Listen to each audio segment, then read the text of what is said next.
అందరికీ నమస్కారం. నేను మీ దేవి. నిన్నే ఇష్టపడ్డాను 41వ భాగం. రచయిత రమ్య ప్రణవ్ గారు. ఫ్రెండ్స్ కథ చదవడం స్టార్ట్ చేసిన వెంటనే వీడియోకి ఒక లైక్ చేయండి. నా కొడుకు తప్పు చేశాడు కానీ, నా మనవడు ఏం చేశాడు అని ఆలోచించాలి కదా! లేదు నాకు రాకుండా షేర్లన్నిటిని పెద్ద మనవడి పైన రాసి పెడతాడా? దాంతో పాటు చిన్న మనవడికి కూడా చెందుతాయని రాస్తాడా? ఎవడో బికారి అయిన అనాథ వెధవకి ఇచ్చిన ఇంపార్టెన్స్ కూడా నాకు ఇవ్వడం లేదు. అంటే నేనేమనుకోవాలి చెప్పు అని అనటంతో పారిష్ గురించి ఇంకొకసారి అలా మాట్లాడితే నేను అస్సలు సహించను అని అన్నది కోపంగా ఆన్య. ఓహ్! అతను నీ మరిది కదా! కాదనను. నీకు నీ మరిదంటే చాలా ఇష్టం కావచ్చు. బట్ అనాథ ఎప్పటికైనా అనాథ కాకుండా పోడు కదా! అని అన్నాడు కోపంగా. అతను అన్న ఆ మాటకు దర్శ్ వైపు ఛీ అని చీకొట్టగా, సరే ఇప్పటికే చాలా విన్నావులే గానీ, ఇప్పుడు మనం బ్రేక్‌ఫాస్ట్ చేద్దాం రా అని అంటూ లోపలికి వెళ్ళి 10 నిమిషాల తర్వాత పాస్తా తీసుకొని వచ్చి ఆన్య ముందు పెట్టి, తిను పర్వాలేదు. నీట్‌గానే చేశాను. టేస్ట్‌గానే ఉంటుంది అని చెప్పగా, నాకేమీ అవసరం లేదు అని అంది ఆన్య. చూడు ఆన్య నీకొక విషయం చెప్తాను. నేను ఇక్కడికి తీసుకురావడానికి ఈరోజు ఏదో ఛాన్స్ దొరికిందని తీసుకొచ్చింది కాదు. నిన్ను ఎప్పుడైతే మా తాతయ్య డెడ్ బాడీ దగ్గర చూశానో, ఆ క్షణం నుంచే ప్లాన్ వేస్తూ వచ్చాను. సో, నేనెంత పకడ్బందీగా ప్లానేసుంటానో నువ్వు అర్థం చేసుకోవచ్చు. ఇప్పుడు నీ దగ్గర ఫోను లేదు. నా దగ్గర ఫోను లేదు. ఫోను లేకుండా ట్రాక్ చేయడం ఇంపాసిబుల్. అలాగే కారంటావా? ఇప్పటికే 5, 6 కార్లు మార్చాను. ఫస్ట్ కార్ మార్చినప్పుడు కనుక్కోగలరేమో కానీ, సెకండ్ కార్ ఒకటి అంటే ఒకటి కూడా కనుక్కోలేరు. And just 2 times toll gate దాటాను. థర్డ్ టైమ్ నుండి 4 కార్లు చేంజ్ చేసినా కూడా ఏ ఒక్క దగ్గర టోల్ గేట్ కూడా టచ్ కాకుండా వచ్చాను. సో, ఇంత పకడ్బందీగా నిన్ను తీసుకొని వచ్చాను. అలాగే ఈ ఇల్లు గురించి నీకు, నాకు తప్ప ఇంకొకరికి తెలియదు. ఎప్పుడో ఒకసారి వస్తాను అనే ఉద్దేశ్యంతో సరిగ్గా 2, 3 వారాలకు సరిపడా సామాను మొత్తం తెచ్చి పెట్టాను. సో, 2 వీక్స్ మనం బయటికి పోకపోయినా సరే ఇబ్బందేమీ లేదు. నేనెక్కడా కూడా నా కార్డ్‌ని కానీ, ఫోన్‌పే కానీ, జీపే కానీ యూజ్ చేయట్లేదు. For your kind information. And ఏటీఎంలో కూడా 15 రోజుల క్రితమే డబ్బులు డ్రా చేసి పెట్టుకున్నాను. సో, ఏటీఎం ద్వారా దొరికే ఛాన్స్ కూడా లేదు. ప్రతి చోట మనీనే యూజ్ చేశాను. కాబట్టి మీ వాళ్ళు నిన్ను నన్ను కనుక్కోవడానికి చాలా టైమే పడుతుంది. నువ్వే నిర్ణయించుకో అని అన్నాడు చాలా కాన్ఫిడెంట్‌గా. అతని మాటలను చూస్తుంటేనే లోపల భయం తన్నుకొని వస్తున్నప్పటికీ, బయటికి మాత్రం ధైర్యంగా ఉన్నట్లు నటిస్తూ కళ్ళు తుడుచుకొని ఒక సర్కాస్టిక్‌గా నవ్వి అవును. నేను తినాలి కదా! నా భర్త, నా మామయ్య వచ్చి నిన్ను కుక్కను కొట్టినట్టుగా కొట్టడం నేను చూడాలి కదా! అలా చూడాలంటే నేను తినాలి అంటూ పాస్తా తినడం మొదలుపెట్టింది ఆన్య. అరె! ఏమో అనుకున్నాను. ఆ పార్థిగాడు నీకు బాగానే కాన్ఫిడెన్స్ ఇచ్చాడే అని దర్శ్ అనడంతో, దర్శ్ వైపు అసహ్యంగా చూసి, మీ నాన్న చేసిన తప్పుకు ఇంకొకరిని బాధ్యుడిని చేసి చంపాలని అనుకున్నావు. అదే ఆస్తి ఇవ్వకపోయేసరికి ఇలా కిడ్నాప్ చేశావు. నువ్వు పార్థని కూడా చాలా సార్లు చంపాలని అనుకున్నావు. కుదరక వాళ్ళ దగ్గర చేరావు. వాళ్ళ ఉప్పు తిని కూడా వాళ్ళకి హాని తలపెట్టే నీకు ఇంత కాన్ఫిడెన్స్ ఉంటే, తన కష్టంతో, జీవితంతో అందరికీ సహాయపడాలి అని అనుకున్న దృఢ సంకల్పంతో ఉన్న మా మామయ్య గారికి పుట్టిన నా భర్తకి ఇంకెంత ఉండాలి కాన్ఫిడెన్స్. నా భర్తనే ఆ కాన్ఫిడెన్స్ నాకిచ్చాడని అంది పొగరుగా. అరె వాహ్! ఈ పొగరు నాకు చాలా బాగా నచ్చింది. నిజం చెప్తున్నా. ఇలాంటి పొగరున్న అమ్మాయిని పెళ్లి చే పెళ్లి చేసుకొని పొగరు మొత్తం దిగే వరకు ఎంజాయ్ చేయాలని అనుకున్నాను అని అనటంతో తింటున్నదల్లా అక్కడి నుంచి లేచి దూరంగా జరగగా, డోంట్ వర్రీ నేను ఇంకొకడి ఎంగిల్‌ని టచ్ చేసే అంత చీప్ మెంటాలిటీని కాదు. ఎప్పుడైతే నీకు వాడితో ఫస్ట్ నైట్ జరిగిందని తెలిసిందో ఆ రోజే ఫిక్స్ అయిపోయాను. నిన్ను ముట్టుకోకూడదని. మధ్యలో కాస్త టెంప్ట్ అయ్యాను. అనుకో. But still no, no. నాకు నీకంటే నా ఆస్తే ముఖ్యం. ప్రస్తుతానికి నాకు నీ మీద ఏ ఉద్దేశ్యం లేదు. సో, నువ్వు కాస్త కూడా టెన్షన్ పడాల్సిన అవసరం ఏమీ లేదు. వచ్చి హ్యాపీగా కూర్చో అని అన్నా కూడా అని ఆన్య అక్కడి నుంచి కదలకపోవడంతో చెప్పాను కదా! వచ్చి కూర్చో అన్నానా అని గట్టిగా అరవగా, అలాగే భయంగా వచ్చి కూర్చోవడంతో యెస్. ఇంతకుముందు చెప్పాలనుకున్నది పూర్తిగా చెప్పాలి కదా! అండ్ టీవీ ఆన్ చేసి న్యూస్ ఛానెల్ పెట్టి సో, చిన్నప్పటి నుంచి మా నాన్న వల్ల నన్ను వాళ్ళు దూరం పెట్టడం వల్ల అన్ని కోట్లకు అధిపతినైనా సరే, చాలా కష్టంగా పెరగాల్సొచ్చింది. నా మటుకు నేను డబ్బు సంపాదించే వరకు కూడా ఎంత దీనంగా పెరిగానో నాకు తెలుసు. మా నాన్న చాలా కష్టపడి స్కూల్ ఫీజు కట్టేవాడు తెలుసా? అని చెప్పగా సైలెంట్‌గా వింటూ ఉంది ఆన్య. అలా మేము పెరిగాక తర్వాత కష్టపడి లండన్ వెళ్ళి అక్కడ సెటిల్ అయ్యాను. కానీ నేను బిజినెస్‌లో ఎంత స్ట్రగుల్ చేశానో అది నాకే తెలుసు. నేనక్కడ కష్టపడుతుంటే ఇక్కడ వీళ్ళు ఆనందంగా మా తాత ఆస్తి మొత్తాన్ని ఎంజాయ్ చేస్తూ ఉన్నారు కదా!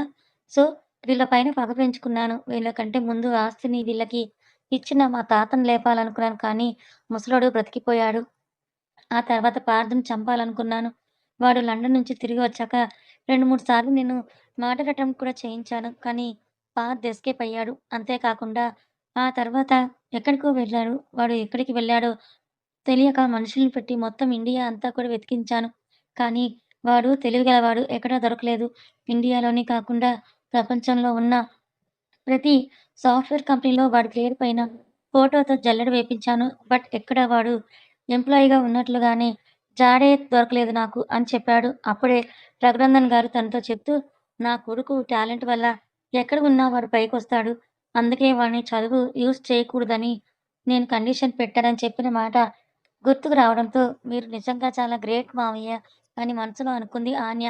ఆ తర్వాత ఆ ముసలోడు బాగా లేనప్పుడు వాడు రావడం, చనిపోయాక నేను రావడం, నిన్ను చూడడం జరిగిపోయాయి. అవును, ఇంతకీ నేనెక్కడ చూసాననే కదా మొదటిసారిగా ఎయిర్‌పోర్ట్‌లో చూసాను. ఆ రోజు దీప్తి నాతో గొడవ పెట్టుకున్నప్పుడు అక్కడ ఉన్న నిన్ను చూసి ఫస్ట్ చూపులోనే నీకు పడిపోయాను. కానీ నీ వేరే బోట్స్ నాకు తెలియలేదు. తెలిసి ఉంటే కనుక ఎలాగైనా సరే నిన్ను కన్విన్స్ చేసి నా ప్రేమలో పడేసుకునేవాడిని. కానీ నువ్వు మిస్ అయ్యావు. పార్థతో పాటు నీ కోసం కూడా చాలా వెతికించాను తెలుసా? ఎక్కడా దొరకలేదు. చివరికి తాతయ్య శవం దగ్గర నిన్ను చూసినప్పుడు చాలా హ్యాపీగా అనిపించింది. అంటే ఒకవేళ నువ్వు మా రిలేటివ్ ఏమో అని అనుకున్నాను. కానీ ఎప్పుడైతే నువ్వు పార్థ్ భార్యవి అని తెలిసిందో అప్పుడే నా గుండె పగిలిపోయింది. కానీ మీ ఇద్దరికి పెళ్ళైన ఆ క్షణంలోనే ముసలివాడు చనిపోయాడని తెలిసి ఇంక నాకు ఎక్కడో ఒక చోట ఆశ ఉండేది. ఆ ఆశతోనే మిమ్మల్ని ఫాలో అయ్యాను. మీరు హైదరాబాద్ వెళ్ళినప్పుడు అక్కడికి వచ్చాను. చార్మినార్‌కి వెళ్ళినప్పుడు అక్కడ నిన్ను కిడ్నాప్ చేయడానికి ప్రయత్నం చేశాను. కానీ ఒక్క సెకండ్ గ్యాప్‌లో వాడొచ్చి నిన్ను తీసుకొని వెళ్ళిపోయాడు అని అనడంతో కళ్ళు పెద్దవి చేసి అతని వైపే ఆశ్చర్యంగా చూడగా, యెస్, మీరు వెళ్ళిన ప్రతి చోటకి నేను వచ్చాను. కానీ ఆ నెక్స్ట్ డే నుంచి వాడు నిన్ను బయటకి తీసుకురావడమే మానేశాడు. అంతేకాకుండా మీ మామ కూడా ఫోను చేసి డౌటున్నట్లుగా మాట్లాడాడు. మేబీ నా మీద అనుమానం వచ్చిందేమో అనుకుని సైలెంట్ అయిపోయాను. మీ ఇంట్లో చేరాను. మీకు దగ్గరగా ఉంటూ మీ ఇద్దరిని దూరం చేయాలని అనుకున్నాను. మీ మామ దగ్గర నుంచి పేరు తెచ్చుకోవాలని అనుకున్నాను. అందుకే మీ రిసెప్షన్‌లో చాలా వర్క్ చేశాను. అండ్ మీ మామగారు నన్ను మభ్యపెట్టి పార్టీ రోజు నాతోనే కుక్కలా పనంతా చేయించుకొని మీ ఇద్దరికీ ఫస్ట్ నైట్ జరిపించాడు కదా! నేనెప్పటికీ అది మర్చిపోలేను. ఇంకా అప్పుడే డిసైడ్ అయ్యాను. ఎలాగైనా సరే నీ వల్లే వాళ్ళకు ఇబ్బంది కలిగించాలి అని. ఇంతకు ముందు వేరు, ఇప్పుడు వేరు కదా! ఫిజికల్ రిలేషన్ ఏర్పడిన తర్వాత బాండింగ్ ఇంకా స్ట్రాంగ్ అవుతుంది కదా! సో, బాధ కూడా ఎక్కువగానే అవుతుంది. మీ హనీమూన్ కూడా అయిపోతుందని అనుకున్నాను. కానీ అయిపోయే లోపలనే నాకు ఈ ఛాన్సొచ్చింది అని అనటంతో ఛీ! అని అంటూ తల విదిల్చుకుంది ఆన్య. నువ్వేమనుకున్నా పర్వాలేదు. ఇక్కడున్నన్ని రోజులు హ్యాపీగా ఉండొచ్చు. నీ ఫ్రీడమ్‌కి వచ్చిన ఇబ్బంది ఏమీ లేదు. మీ ఇంట్లో ఎలా ఉండాలని అనుకున్నావో అలాగే ఇక్కడ కూడా ఉండు అని అనటంతో ఎన్ని రోజులు ఉంటానని అనుకుంటున్నావు? సాయంత్రం వరకు మాక్సిమం ఉంటానేమో. ఈరోజు సూర్యోదయంలోపు నేనిక్కడున్నాను కదా! సూర్యాస్తమయంలోపు నేను ఇక్కడి నుంచి బయటపడతాను చూడు అని అంటూ ఆన్యను చూసి గట్టిగా నవ్వేసి, "నిజంగా చాలా హోప్సే ఉన్నాయి నీకు. ఐ విష్ నీ హోప్స్ అన్నీ నిజం కావాలని. బట్ ఇంపాసిబుల్" అని అన్నాడు. "చూద్దాం అది కూడా" అని అంది ఆన్య. అలా ఇద్దరూ కూడా చాలా సేపు ఆర్గ్యూ చేసుకున్న తర్వాత మళ్ళీ న్యూస్ ఛానెల్స్ అన్నీ కూడా మార్చి మార్చి చూస్తూ ఉంటే ఒక్క న్యూస్ ఛానెల్‌లో కూడా వాళ్ళ విషయం ఏది కూడా బయటికి రాదు. అది చూసి న్యూస్ ఛానెల్‌కి తెలియకుండా మేనేజ్ చేస్తున్నారన్నమాట అని ఆన్య వైపే చూస్తాడు. తను కూడా ఏదో ఒక ఆశతో న్యూస్ ఛానెల్స్‌ని చూస్తూ ఉంది. ఎవరైనా వాళ్ళని చూసి ఉండకపోతారా? మామయ్య వాళ్ళకు ఇన్ఫార్మ్ చేయకపోతారా అని. కానీ ఎక్కడ వాళ్ళ గురించి న్యూస్ ఏమీ రాకపోవడంతో అంటే మామయ్య వాళ్ళు ఇంకా రీచ్ అవ్వలేదా? పార్థ్ ఇంకా మామయ్య వాళ్ళకు విషయం చెప్పలేడా? అవును అన్నట్లుగా అసలు నన్ను అంత ఈజీగా ఎలా తీసుకొనొచ్చాడు? మామయ్య సెక్యూరిటీని పెట్టారు కదా! అని అనుకుని నేనొక విషయం అడుగుతాను. చెప్తావా? అని అడిగింది ఆన్య. నువ్వేం అడిగినా సరే చెప్తాను మేడం. నువ్వడగడమే ఆలస్యం. ఇక్కడ నీకు నేను, నాకు నువ్వు తప్ప మాట్లాడటానికి మనకింకెవరూ లేరు కదా! ఉండరు కూడా. సో, నెక్స్ట్ 15 డేస్ మనిద్దరమే ఫ్రెండ్స్‌లా ఉందాము అని అనటంతో అతను అన్న ప్రతి మాటకు మనసులోనే నీతో 15 రోజులు ఉండే వరకు నా భర్త వెయిట్ చేస్తాడని అనుకుంటున్నావా? ఈ రోజు లేదా రేపు నీ పతనం నా కళ్ళ ముందు కనపడుతుంది. ఈసారి నా భర్త నిన్ను ఏమనొద్దని చెప్పినా సరే, మావయ్య మాట ప్రకారం ఏదో ఒకటి చేసే వరకు నేనే వదలను. ఇంకొకరి మంచితనాన్ని చేతకానితనం కింద జమకట్టి వాళ్ళ జీవితాలతో ఆడుకోవాలనుకుంటున్న మీరు అసలు బ్రతకడానికే వీల్లేదు. దేవుడా! ఎలాగైనా సరే మా మామయ్య వాళ్ళు మమ్మల్ని దొరికించుకునేలా చూడు స్వామి. బయటికి ఈ విషయం పొక్కకుండా నువ్వే కాపాడాలి తండ్రి. వాళ్ళ పరువు నా వల్ల పోకుండా చూడు స్వామి అని అనుకోని బయటికి మాత్రం తన ఎక్స్‌ప్రెషన్స్ ఏవి కనిపించకుండా ఉండడానికి ప్రయత్నిస్తూ అసలు మాకలా పడుకోగానే ఎలా నిద్ర పట్టేసింది? అయినా నువ్వు నన్ను తీసుకొచ్చినా నాకు మెలుకువ రాలేదు. నాతో పాటు ఎవరికీ మెలుకువ రాలేదు. అలా ఎలా? అండ్ అక్కడ సెక్యూరిటీ చాలా పకడ్బందీగా ఉంటుంది కదా! ఇంత ఈజీగా ఎలా నన్ను తీసుకురాగలిగావు? అంటే అంత ఈజీనా? మామయ్య పెట్టిన సెక్యూరిటీ వాళ్ళని కన్విన్స్ చేయడం అంత సులభమా? అని అడగడంతో, ఆహా! అని గట్టిగా నవ్వి, అప్పటినుంచి నేను చెప్పేది అదే కదా మేడం. ఇది ఒక్క రోజో లేదా 2 రోజుల్లో చేసిన ప్లాన్ కాదు. మా తాతయ్య చనిపోయిన రోజు నుంచి చేసిన ప్లాన్. అందుకే కదా ఇంత సులభంగా నా పని జరిగింది. అయ్యా! కిడ్నాప్ చేసిన వాడిని ఎలా కిడ్నాప్ చేశావని అడుగుతున్నావు చూడు అని అంటూ నవ్వి, ఇప్పుడు నీకు కాకుంటే ఇంకెవరికి చెప్తానులే. ఎవరికీ తెలియదు కదా! అండ్ నెక్స్ట్ 15 డేస్ మనిద్దరం కలిసే గడపాలి కాబట్టి నీకు చెప్తానంటూ ఇంట్లో ఉన్న పని వాళ్ళలో ఒక ఆమెను కొనేశాను. ఎస్పెషల్లీ వంట చేసే ఆవిడను.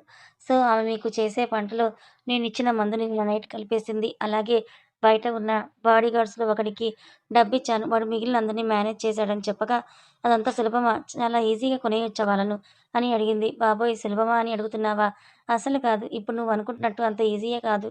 నేను వాళ్ళని మేనేజ్ చేయగలిగాను కానీ, అందులో ఎవరు లొంగుతారు? ఎవరు లొంగరు అని తెలుసుకోవడానికి నాకు చాలా రోజులు పట్టింది. అందులో మీ మామయ్య కోసం, ఆయన కుటుంబం కోసం ప్రాణం ఇచ్చేవాళ్ళు కూడా చాలా మందే ఉన్నారక్కడ. కాబట్టి నేను ఎంతగా స్పై చేయాల్సొచ్చిందో నాకు మాత్రమే తెలుసు. అండ్ అక్కడున్న గార్డ్స్ కూడా ఎవరు అంత సులభంగా నమ్మేవాళ్ళు కాదు. ఆ గార్డ్స్‌లో ఒకరిని కొనడానికి ₹1,00,00,000 వెచ్చించాల్సొచ్చింది. నువ్వు అనుకుంటున్నావేమో ఇది ఈజీగా జరిగిందని. దీని వెనకాల ఎంత బ్రెయిన్, ఎంత కష్టం ఉందో తెలుసా? ఎవరికి అయినా కొంచెం అనుమానం వచ్చినా సరే నా పీక తెగేదని నవ్వి, కానీ ఏ మాటకి ఆ మాటే చెప్పుకోవాలి. కిడ్నాప్ బాగా చేయగలిగాను కదా! ఎవరికీ దొరకకుండా. అసలంత పెద్ద ఇంట్లో అమ్మాయిని కిడ్నాప్ చేయడం అంటే, నేనిలాంటి పని చేస్తానని లైఫ్‌లో ఎక్స్‌పెక్ట్ చేయలేదని అన్నాడు. అప్పటికే ఆ ఆలోచనల మధ్య ఆన్య సతమతమైపోతూ ఉండగా, న్యూస్ ఛానెల్స్‌ను మళ్ళీ మార్చడం మొదలుపెట్టాడు దర్శకుడు. ఎక్కడా కూడా అసలు న్యూస్ బయటికి రాకపోవడంతో, ఆన్య వైపే చూసి, మీ మామ న్యూస్ బయటికి రాకుండా చేసినట్టున్నాడు. అందుకే రావట్లేదేమో. బట్ నేనేమో మన గురించి ఇప్పటికే ప్రపంచం మొత్తం వెతుకుతా ఉంటారనుకున్నాను. బట్ నా అనాలిసిస్ మొత్తం తప్పిందని నవ్వి, ఇప్పుడు అక్కడ అసలేం జరుగుతుందని అనుకుంటూ ఉంటావు? అని అడగ్గా, ఏం లేదు. నువ్వు దొరికితే నిన్నేం చేయాలో అని వాళ్ళందరూ ఆలోచిస్తూ ఉంటారని అంది ఆన్య.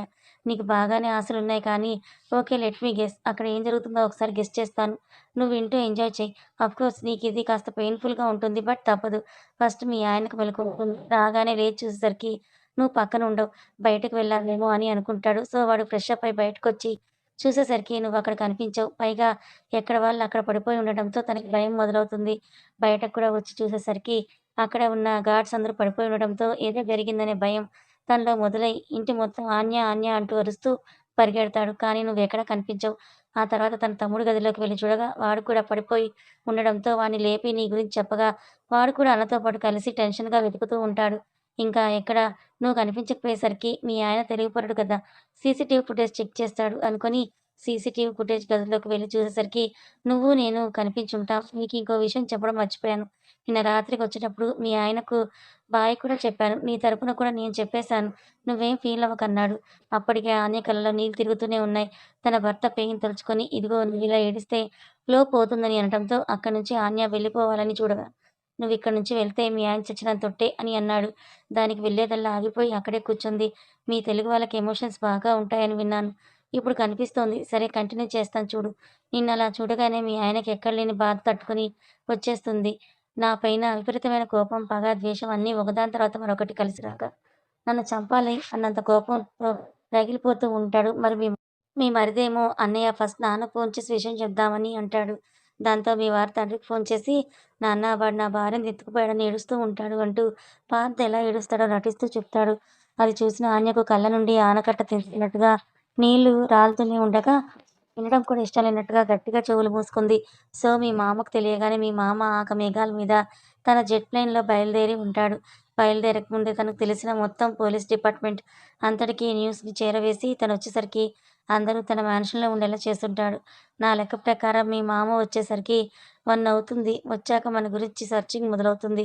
అంతలోపు పోలీసు వాళ్ళు కూడా వచ్చి మీ ఆయన్ను అడగగా వాడు ఈ వీడియో చూపిస్తాడు. సో, వాళ్ళకి తెలిసిన రీతిలో వాళ్ళు ఇన్వెస్టిగేషన్ స్టార్ట్ చేస్తారు. వాళ్ళు కూడా మా నాన్నను ఒక రకంగా టార్చర్ చేస్తూనే ఉంటారు. ఆల్రెడీ కొంతమంది మా ఇంటికి వెళ్ళి ఉంటారు. ఏదైనా క్లూ దొరుకుతుందేమో అనే ఆశతో. బట్ నేను చెప్తున్నాను కదా! సూపర్ క్లిస్టల్ క్లియర్‌గా ఈ పని చేశాను. నన్ను పట్టుకోవడం ఎవరి తరం కాదు. అన్‌లెస్ అంటిల్ నీ బాడీలో ఏదైనా చిప్ ఉంటే తప్ప, అక్కడ మీ మామ అయితే నిన్నెలా దొరకబెట్టాలా? ఒకవేళ నేను దొరికితే ఎలా నన్ను టార్చర్ చేయాలని ఆలోచిస్తూనే తన జర్నీ చేస్తుంటాడు. అసలైన విషయం చెప్పలేదు కదా! మీ మామ నన్ను స్పై చేయడానికి నా వెనకాల బాడీగార్డ్స్‌ని పెట్టాడు తెలుసా? నేను వేసే ప్రతి ఒక్క అడుగు వాడికి తెలియడం కోసం. నువ్వనే మంచివాడికి అన్నీ క్రిమినల్ తెలివితేటలుంటే, అసలైన క్రిమినల్ నేను. నాకెన్ని తెలివితేటలుండాలి? వాళ్ళందరిని తప్పించుకోవడం నాకు వెన్నతో పెట్టిన విద్య అని నవ్వి, ఇంతకీ ఇప్పుడు 12 మాత్రమే అవుతుంది కదా! సో, ఇంకాస్త టైం ఉంది. అప్పటి వరకు మనం హ్యాపీగా లంచ్ చేద్దాం. నేను పన్నీర్ కర్రీ బాగా చేస్తాను. రెడీ టు ఈట్ చపాతీస్ ఉన్నాయి. నువ్వు నాకు వంటల్లో ఏమైనా హెల్ప్ చేస్తావా? అని అడగ్గా దర్శ్ వైపు కోపంగా చూడడంతో, ఓకే. No problem. నేనే చేసి పెడతానులే అనుకుంటూ కిచెన్‌లోకి వెళ్ళిపోయాడు. ప్లీజ్ త్వరగా రా. నాకు ఈ చెర నుంచి విముక్తి కల్పించు. ప్లీజ్ నేనిక్కడ ఉండలేకపోతున్నాను. నాకు చాలా భయంగా ఉంది. ఇంకెంతసేపు ఈ నరకంలో ఉండాలి అని ఏడ్చుకుంటూ అలాగే స్పృహ తప్పి పడిపోయింది ఆన్య. సరిగ్గా హాఫ్ అన్ అవర్‌కి వంట చేసుకొని బయటకొచ్చిన దర్శకు స్పృహలో లేని ఆన్య కనపడగానే దేవుడా! ఈ పిల్ల మళ్ళీ పడిపోయిందా? ఇలా చిన్న చిన్న దానికే పడిపోతే నేను ఈ పిల్లతో 15, 20 రోజులు ఎలా గడపాలో ఏంటో అని అనుకుంటూ తను తీసుకొనొచ్చిన భోజనం అక్కడే పక్కన పెట్టేసి వాటర్ బాటిల్‌లో నీళ్లు తీసుకొని తనపై చల్లగా తనకు మెలకువ రావడంతో ఒక్కసారిగా ఉలిక్కిపడి లేచి దర్శ్‌కి దూరంగా జరుగుతూ ప్లీజ్ దూరంగా ఉండు. నేనేం చేయొద్దు. ప్లీజ్ నన్ను మా ఇంటికి పంపించేసేయి. నీకు దండం పెడతాను. నీకెంత ఆస్తి కావాలంటే అంత ఆస్తి మామయ్య గారు వాళ్ళతో ఇప్పిస్తాను. నన్నొదిలేయి. నన్ను మా ఇంటికి పంపించని ఏడుస్తూ అడగటంతో, ఇంతవరకు మొత్తం విని మళ్ళీ మొదటికే వచ్చావా మేడం? అంటూ పక్కనే సోఫాలో కూలబడిపోయి న్యూస్ ఛానెల్స్ ఒకదాని తర్వాత ఒకటి మారుస్తూ, నువ్వు అడగగానే మీ మామయ్య వాళ్ళ ఆస్తిని నా మీదకి రాసిస్తారని అనుకుంటున్నావా? మీ మామ మామూలోడు కాదు తల్లి. నువ్వు దొరికే వరకు వాడి జుట్టు నా చేతిలో ఉంటుంది. దొరికావే అనుకో, నా జుట్టు వాడి చేతిలోకి వెళ్ళిపోతుంది. కానీ అప్పటి వరకు వాడి కాన్ఫిడెన్స్ మొత్తం పోగొట్టి వాడి పరువు బజారుకి ఈడ్చడమే నాకు కావాలంటూ గోడపైన ఉన్న టైం చూడగా అప్పటికి 2 దాటిపోయి ఉండడంతో నా అంచనాల ప్రకారం ఇప్పటికే ఆల్రెడీ మీ మామ వచ్చుండాలి. ఈ విషయం తెలిసి మొత్తం రచ్చరచ్చ అయ్యుండాలి. ఒక్క న్యూస్ ఛానెల్‌లో కూడా రావడం లేదంటే న్యూస్ ఛానెల్ వాళ్ళని కొనేసారన్నమాట. పర్వాలేదు. నిజాన్ని ఎన్ని రోజులని దాచగలరు? ఒకవేళ రేపటి వరకు న్యూస్ బయటికి రాలేదనుకో, రేపు సాయంత్రం నేనే వెళ్లి మీడియా వాళ్ళకి నిజం చెప్పేస్తాను అనటంతోనే ఒక్కసారిగా భద్రకాళిలా దర్శ్ మీదకి వెళ్లి అతని జుట్టు పట్టుకొని లాగుతూ, "అసలు నువ్వు మనిషివేనా? మనిషి పుట్టక పుట్టావా?" అంటూ అతని మెడలను కూడా గట్టిగా నలపబోతూ ఉంటే, తనను విదిలించుకోవడానికి ప్రయత్నించిన దర్శ్‌కు ఆన్య బలం ముందు తన బలం సరిపోకపోవడంతో ఒక్కసారిగా గట్టిగా లాగిపెట్టి కొట్టగా, అంత దూరంలో పడిపోయింది ఆన్య. అలా ఆన్య వదిలిపెట్టగానే కాస్త ఊపిరి పీల్చుకొని, "ఏమో అనుకున్నాను సన్నగానే ఉన్నావు కానీ, బలం మాత్రం బాగానే ఉంది. ఏంటి మీ వాళ్ళు పరువు తీస్తా అంటే కోపం వచ్చిందా? అయినా నిన్న పెళ్లి చేసుకొనొచ్చేదానివి. ఆ కుటుంబం మీద బాగానే ప్రేమ పెంచుకున్నావు. అండ్ చూడు నీకు వాళ్ళతో ఉన్న అనుబంధం కంటే నాకు వాళ్ళపై ఉన్న పగే చాలా ఎక్కువ. Don't even dare to come to me and try to ruin me. And నువ్వేం చేయాలనుకున్నా చేయలేవు. చెప్పాను కదా! నేనెంతో పకడ్బందీగా ఈ ప్లాన్‌ని చేశాను అని అన్నాడు. నువ్వెంత పకడ్బందీగా ప్లాన్ చేసినా సరే నేను చెప్తున్నాను కదా! వాళ్ళు నిన్ను దొరకపట్టుకుంటారు ఖచ్చితంగా అని అంది ఆన్య. ఆహా! పట్టనీ చూద్దాం ఎలా పట్టుకుంటారు? నేను కూడా చూస్తాను కదా! అని చెప్పి టేబుల్ దగ్గరికి వెళ్లి ప్లేట్‌ను తీసుకొని వచ్చి భోజనం ఆన్య ముందు పెడితే, ఇదిగో కనీసం నాతో గొడవ పడ్డానికైనా నీకు ఇది అవసరం కదా! అని అనగానే, అవసరం లేదు. నీ చేతులతో వండింది నేను అస్సలు తినను. అని అన్నది ఆన్య కోపంగా. అదేంటి ఉదయమేమో అలా అన్నావు, ఇప్పుడేమో ఇలా అంటున్నావని అనటంతో చెప్పాను కదా! సూర్యాస్తమయంలోపు నేనిక్కడి నుంచి వెళ్ళిపోతాను. లేదా నిజంగానే నువ్వు గొప్ప అని ఒప్పుకుంటాను అని పొగరుగా అనటంతో, ఓహ్! సూపర్ అయితే. ఇదేదో డీల్ నాకు కూడా బాగా నచ్చింది. సూర్యాస్తమయంలోపు ఎందుకు నీకోసం నేను ఈ నైట్ మొత్తం ఇస్తున్నాను. ఒకవేళ నీ మొగుడొస్తే నిజంగా వాడు గ్రేట్ అని ఒప్పుకుంటాను. లేదా రేపటి నుంచి నేను చెప్పిన మాట నువ్వు వినాలి అని అన్నాడు దర్శ్. అప్పటికే ఇంకా తనకేదోలా ఉండడంతో అలాగే సైలెంట్ అయింది ఆన్య. భోజనం చేస్తూనే న్యూస్ చూస్తూ అసలు ఎందుకు న్యూస్‌లో రావడం లేదు? వీళ్ళసలు ఏం చేసుంటారు అన్నట్లుగా ఆలోచిస్తూ ఉన్నాడు దర్శ్. అలా దాదాపు 4 అయింది. 5 అయింది కానీ ఎక్కడా న్యూస్ రాకపోవడంతో డబ్బున్నోళ్ళు ఎలాగైనా మేనేజ్ చేసుకోగలరు అని అనుకున్నాడు. ఉదయం నుండి ఏడుస్తూనే ఉండటంతో ఆన్యకంతా ఏదోలా అనిపించగా ఫేస్ వాష్ చేయడానికి వాష్‌రూమ్‌లోకి వెళ్ళినట్టుగా వెళ్ళి అక్కడ ఉన్న కమోడ్ ఎక్కి ఎవరైనా సహాయం చేస్తారేమో అన్నట్టుగా చూడగా కనీసం ఆమడ దూరంలో కనుచూపు మేరలో అసలు ఎక్కడా ఎవరూ లేకపోవడంతో ఏడుస్తూనే హాఫ్ అన్ అవర్ కూలబడిపోయింది. అర్ధగంట అయినా కూడా ఆన్య లోపల నుండి రాకపోవడంతో వాష్‌రూమ్ దగ్గరికి వెళ్లి "ఏం చేస్తున్నావు?" అని అడిగాడు దర్శ్. "నీకు నేనేం చేస్తే ఏమవుతుంది? నీకేం అవసరం?" అని అంది ఆన్య. "అవసరం లేదులే కానీ మాట్లాడడానికి కూడా ఎవరూ లేరు కదా! కనీసం మన న్యూస్ వస్తుందేమో చూసి ఎంజాయ్ చేద్దామంటే అది రావడం లేదు. ఐ థింక్ నాకు తెలిసి వాళ్ళు నిన్ను లైట్ తీసుకొని ఉంటారని అనటంతో షటప్ నీలాంటి వాళ్ళు కాదు వాళ్ళు అని అంది బాత్రూమ్ నుండి గట్టిగా. వాళ్ళు కాదా? నన్ను చూసావా? సరే ఇదంతా ఎందుకులే గానీ ఫ్రెష్ అప్ అయ్యి వస్తే నేను డిన్నర్ ప్రిపేర్ చేస్తాను. ఎక్కడైనా అమ్మాయిలు ప్రిపేర్ చేస్తే అబ్బాయిలు తింటారు. కానీ ఇక్కడ నేనేమో రివర్స్‌లో నేను ప్రిపేర్ చేసి మరీ పెట్టినా నీకేమో తినడానికి కూడా కుదరడం లేదు. దీన్నే బ్యాడ్ లక్ అంటారు అంటూ వెళ్ళిపోయాడు దర్శ్. ఇంకొక 10 నిమిషాలు అక్కడే ఉండి బయటకొచ్చింది. కథ కొనసాగుతుంది. కథ నచ్చితే లైక్ చేయండి.